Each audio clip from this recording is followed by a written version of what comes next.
निर्विघ्नं कुरु मे देव सर्वकार्येषु सर्वदा नामसंकीर्तनं यस्य सर्वपापप्रणाशनं प्रणामो दुःखशमनं तन्नमामि हरिं परं यं ब्रह्मा वरुणेन्द्ररुद्रमरुतस्तुं वन्ति दिव्यैस्तवैः वेदैः साङ्गपदक्रमोपनिषदैर्गायत्री यं सामगा ध्यानावस्थिततत्ततेन मनसा पश्यन्ति यं योगिनो यस्यान्तं न विदुःसुरात्मनादेवाय तस्मै नमः।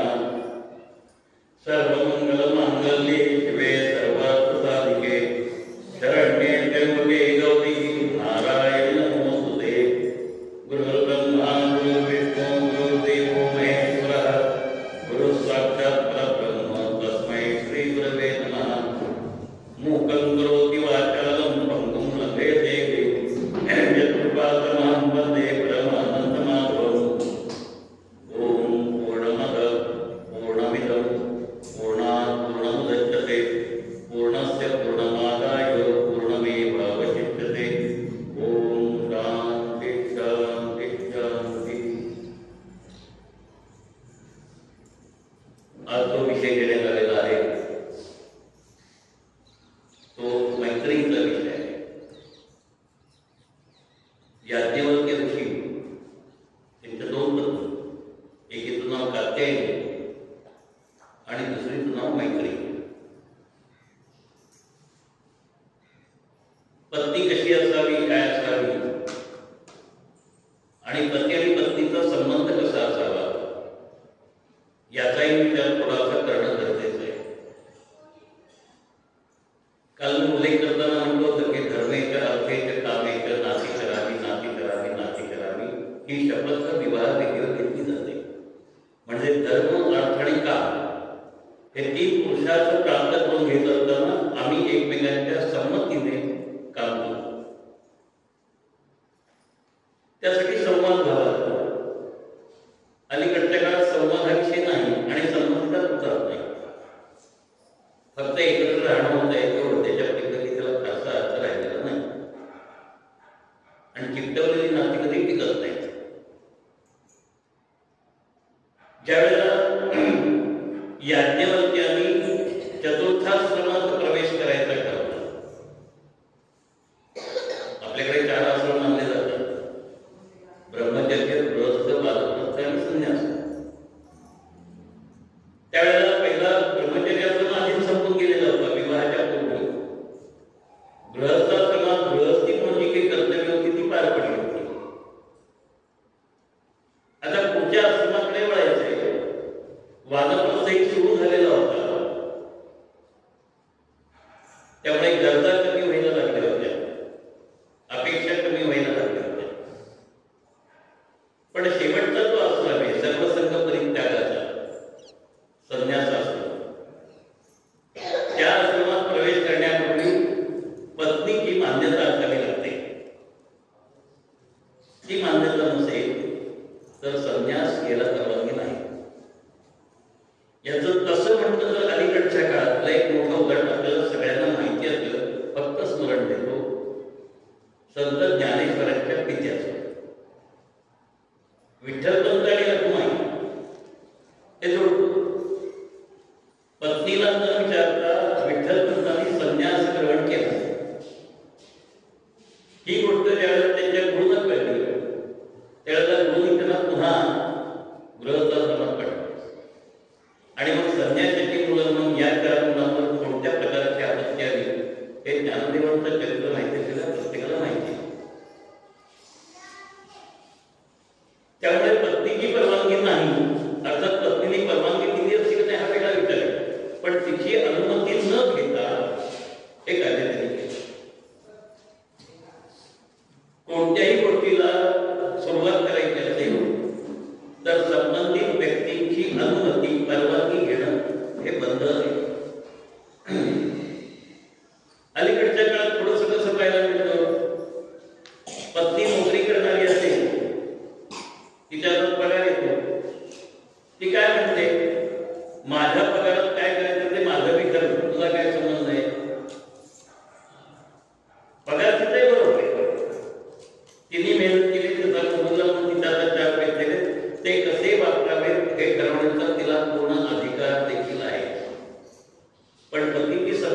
घेऊन जर तिने ते केलं तर त्याला संसाराचा आनंद आहे, नाही तर तो नाही. पण अलीकडच्या काळात संसार, आनंद, पती पत्नीचं नातं हा फारसा विचार नसल्यामुळे अलीकडच्या काळात हा विषय नाही. तर त्या काळात आणि किती काळात मागे जायचं तर ज्या काळामध्ये तुम्हाला माहित नाही असा हा काळ वैदिक काळ म्हणतो, उपनिषद काळ. त्या उपनिषद काळाचा हा सगळा काळ आहे. आणि म्हणून आपल्या पत्नीनं त्यांनी समोर बसवलंय. आता अलीकडच्या काळाचा आणखी एक संदर्भ द्यायचा असेल तर संपत्तीचं वाटप करताना जर सगळे कुटुंबीय एकत्र बसले आणि त्यांनी ठरवलं की हा भाग याला, हा भाग याला, हा भाग याला आणि तसा कागद केला तर भांडण होण्याचं काही कारण नाही. पण आम्ही संवाद नसल्यामुळे, एकत्र येत नसल्यामुळे वाटपाचे दावे कोण सोडवतो. संपत्ती आमची, ही संपत्ती वाटण्यासाठी आम्ही वेगवेगळे वकील नेमतो. आमच्यातले पैसे आम्ही त्यांना देतो, स्वतःच्या कुटुंबियांना देत नाही आणि त्यांचे कोर्टाच्या माध्यमातून सोडवून घेण्याचा उद्योग करतो. कारोबा काढला त्या राजावा काल काढणं इथे सौशयो माणूस राजा काल. का बरं असतं? आमच्यातला संवाद संपला. हा संवाद याज्ञवल्क्य करण्यासाठी म्हणून त्याने पत्नीला बोलत आहे. एक कात्यायनी आणि दुसरी मैत्री. मला म्हणाला तुझ्याशी काहीतरी बोलायचं आहे. मी जर आपल्याला प्रश्न विचारला सगळ्यांना की काहीही विषय बोलायचा असेल तर आपण एकत्र बसून सांगता का मला विषय बोलायचा आहे म्हणून? पती असेल, पत्नी असेल, आई वडील असतील, म्हणजे आम्ही नात्याने एकत्र होतो. पण उद्या समजा हा कार्यक्रम करायचा आहे, आता चालू आहे, मग उद्या कोण येणार आहे? प्रवचनकार असतील, कीर्तनकार असतील, जी काही समिती असेल नेमलेली, मला माहित नाही नेमलेली आहे का नाही, त्यांनी एकत्र बसून मग ही जबाबदारी तुम्ही घ्यायची, ही जबाबदारी तुम्ही घ्यायची, ही जबाबदारी तुम्ही घ्यायची आणि ती जबाबदारी पार पडली का नाही त्याचं त्यांनी पाहायचं, तपासायचं. अशी जर व्यवस्था असेल तर त्या व्यवस्थेला काही अर्थ नसतो. पण अशी व्यवस्था दिसते का? इथलं असं म्हणत नाही. एकूण 3 जण काय पाहायला मिळतं? समिती ठरते, कामाचं वाटप देखील ठरतं. प्रत्यक्षात त्याप्रमाणे कोणी मागत नसते. म्हणजे संवाद एका विशिष्ट मर्यादेपर्यंत होतो, पण त्याची अंमलबजावणी होत नाही. त्या काळात लोक तसे नाही. आणि याज्ञवल्क्य तर अत्यंत प्रखर बुद्धिमत्ता असणारा, सूर्याचा उपासक असणारा, खऱ्या अर्थाने ब्रह्मवेत्ता. आणि अशा माणसाला आता धर्मशास्त्राच्या नियमानुसार आपल्या पत्नीशी बोलायचं आहे. एवढा विद्वान माणूस आपलं सांसारिक कर्तव्य टाळत नाहीये. त्या दोघींना त्यांनी सांगितलं की मी आता पुढचा आश्रम स्वीकारणार आहे. माझ्या मनात आलंय की आता आपण संसार सोडावा आणि म्हणून मला माझ्या संपत्तीचं वाटप करायचं आहे. प्रश्न पुढे आहे संपत्तीच्या वाटपाशी. आता याज्ञवल्क्याला अशी काय संपत्ती असणार विचार केला तर? कारण मुळात ऋषी निष्ठुर, काही कमवायचं म्हणून कधी कामच केलं नाही. अत्यंत जहाल बुद्धिमत्ता असणारा आणि तसं आचरण असणारा माणूस आहे. अत्यंत परखड, ज्याने आपल्या गुरुंना सुद्धा ऐकवले 4 गोष्टी.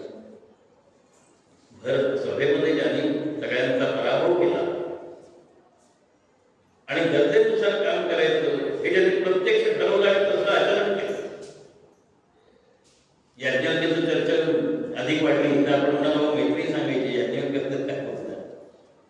पण थोडंसं सांगणं गरजेचं अशासाठी की पत्नी त्यांना कोणत्या रूपात पाहते आणि मग काय मागायचंय पतीकडे. संपत्तीचा कसा भाग मागायचे माहिती. माझा पती कसा आहे? ब्रह्मवेत्ता आहे. सर्व प्रकारचं ज्ञान त्याच्याकडे, विविध प्रकारचे जे ती चर्चेत आले, मार्गावर झाले त्या सगळ्यांचा पराभव केलेला आहे. खऱ्या अर्थाने ब्रह्मज्ञ आहे. शिष्याकडे गायी आहेत,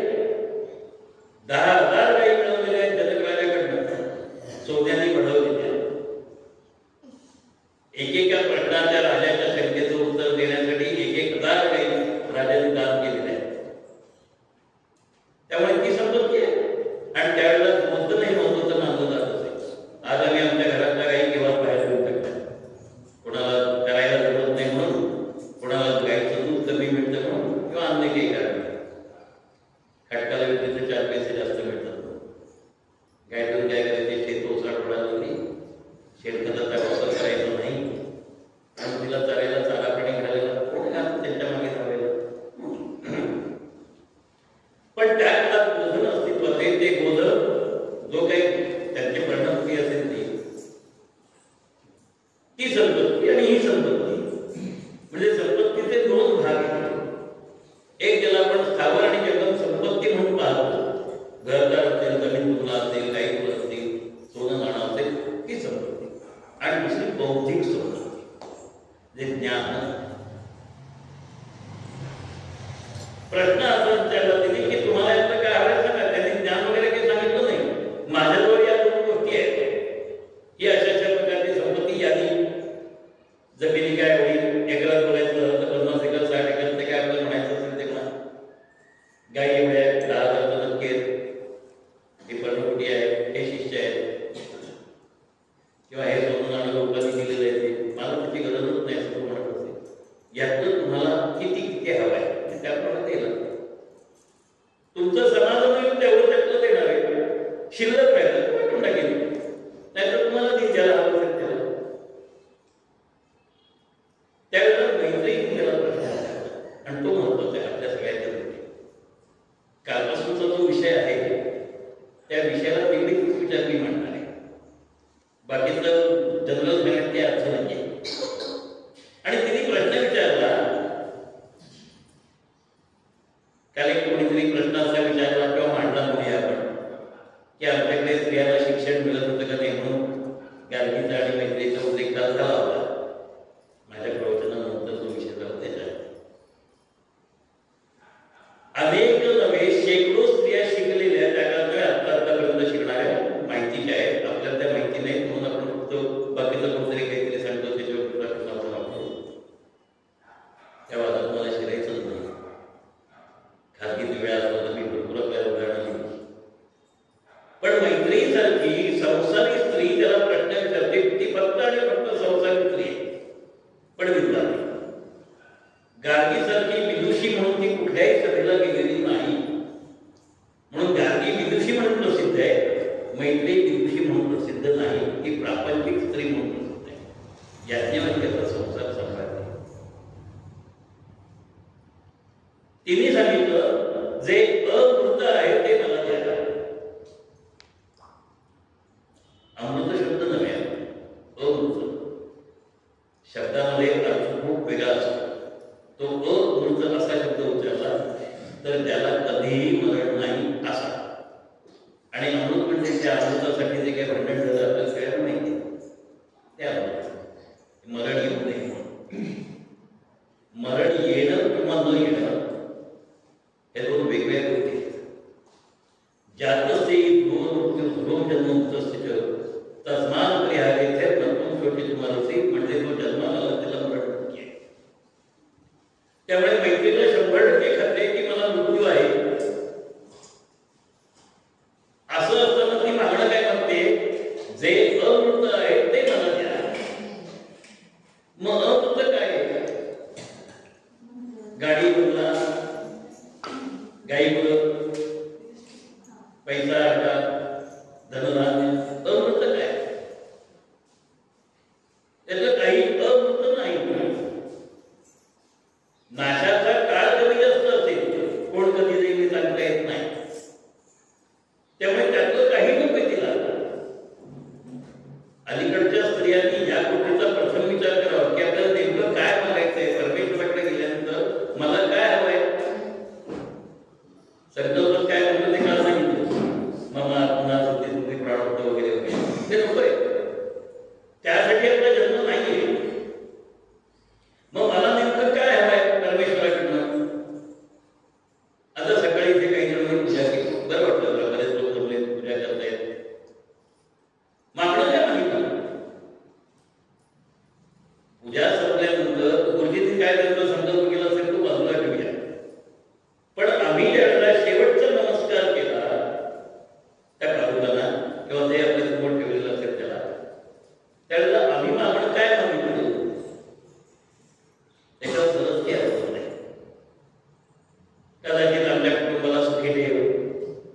कदाचित मुलाला नोकरी लागत नसेल तर नोकरी मिळू देईल, लग्न होत नसेल तर लग्न होऊ देईल, मूल होत नसेल तर मूल होऊ देईल वगैरे वगैरे. याच्यापुढे काय बघितलंय? कारण मागायचं काय त्याचं ज्ञानच आमच्याकडे नाही, ते ज्ञान वैद्यकडे. म्हणून तिने एका वाक्यात सांगितलं, जे अमृत आहे ते मला द्या. आता याज्ञवल्क्याची कसोटी होती. ज्ञान द्या असं सांगितलेलं नाही, लक्षात ठेवा. ती म्हणू शकली असती, तुमचं ज्ञान मला द्या, पण ज्ञान बरोबर देता येतं का?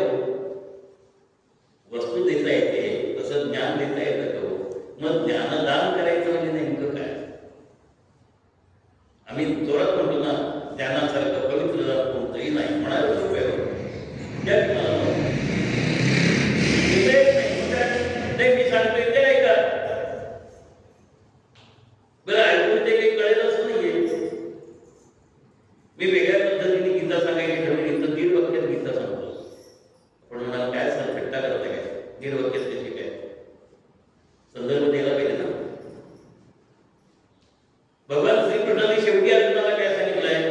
तुला एवढे सगळे 17 अध्याय 18 अध्याय सांगितले, पण तू पुन्हा आहे तिथेच आहेस. मग आता काय कर? सर्व धर्मांपरित्यज्य मामेकं शरणं व्रज. जर बाकीच्या सगळ्या गोष्टी बाजूला ठेव, मी सांगते ते. मी गमतीने असा विषय म्हणतो. श्रीकृष्ण अर्जुनाला म्हणाले, मी अतिशण आहे, तू निरक्षण आहे, म्हणून तू माझा आहे. अतिशण म्हणजे आपण ज्या अर्थाने वापरतो त्या अर्थात नव्हे, की ह्या सगळ्याचं ज्ञान मला आहे, जन्ममुक्तीचं किंवा अन्य. पण तू निरक्षणाप्रमाणे प्रश्न विचारतोयस पुन्हा पुन्हा. मी तुला सांगतोय मोहाच्या पलीकडे जा, ते तुला कळतच नाहीये, म्हणून तू निरक्षण आहेस. तर आता माझा एक मी त्याप्रमाणे कर. आणि अजून त्याला मान्यता देतो. तो काय म्हणतो? करिष्ये वचनं तव. तू म्हणशील तसं आता मी करेन. ते आता याच्यात श्रीकृष्णाने त्याला काय दिलं? दम दिला ना वेगळ्या भाषेत. अलीकडच्या टीकाकारांच्या भाषेत बोलायचं एवढाच दम लावतोय. माझं ऐकण्याचं चालतं. आता कृष्णाला तर सोडवत नाही, मग ऐकलं तर पाहिजे. मग काय? तस्मात् उत्तिष्ठ कौन्तेय युद्धाय कृतनिश्चय. याला पर्याय नाही. तोच विचार वादविवाद करणाऱ्या प्रत्येकाने लक्षात ठेवलं पाहिजे. अन्यथा शरणं नास्ति त्वमेव शरणं मम, हेच त्याचं उत्तर आहे. पण इथे पत्नीने प्रश्न विचारलेला आहे, जे अमृत आहे ते तुम्हाला द्या. ब्रह्मज्ञानी याज्ञवल्क्याला कळलंय तिला काय पाहिजे ते, पण काही गोष्टी अशिष्याय न असं शिक्षाची कसोटी घ्यावी लागते. आणि त्याची कसोटी घेत शिक्षा कळत नाही कसोटी कशी घेते. शिक्षा करावं कळत पण नाही. शिक्षण इतक्या सहज